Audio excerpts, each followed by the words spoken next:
নমস্কার, আমি আজকে একটা ভেন্ডি রেসিপি নিয়ে এসেছি। আমার মায়ের হাতের রান্না। এই ভেন্ডি রান্না আমাকে খুবই ভালো লাগে, আমার মায়ের হাতের রান্না। আপনারা এইভাবে করে খেয়ে দেখবেন, আমি যেভাবে করছি। ভেন্ডি নিয়েছি, আগে গোটা গোটা ধুয়ে নিয়েছি, এইভাবে কেটে নিয়েছি। এইভাবে কাটার কারণ ভিতরে যদি পোকা থাকে তাহলে দেখতে পাওয়া যাবে। ফ্রাই প্যানে ভেন্ডিগুলোকে সব আমি দিয়ে দিলাম, গ্যাস জ্বালাইনি। ভেন্ডিগুলো দিলাম। 500 ভেন্ডি, 1 চামচ রসুন বাটা দিচ্ছি, 2 চামচ মতো পেঁয়াজ বাটা দিচ্ছি, কাঁচা লঙ্কা বাটা 1 চামচ। ঝালটা আপনারা নিজেদের মতো বুঝে দেবেন।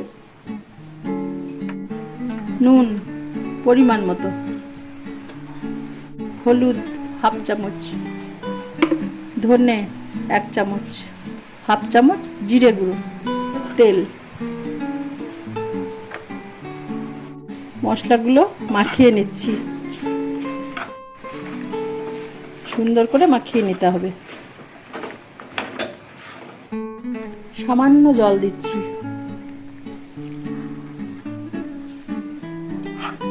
জলটা দিয়ে মাখিয়ে নিচ্ছি।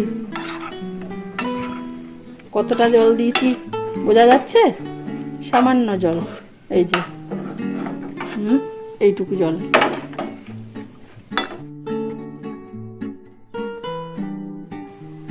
বসিয়ে দিলাম, ফুটে উঠেছে। আর একটু খুন্তার সাহায্যে একটু নেড়ে নিচ্ছি।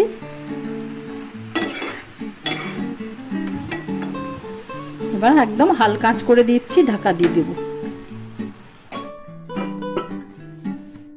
10 মিনিট পর ঢাকনাটা খুলছি।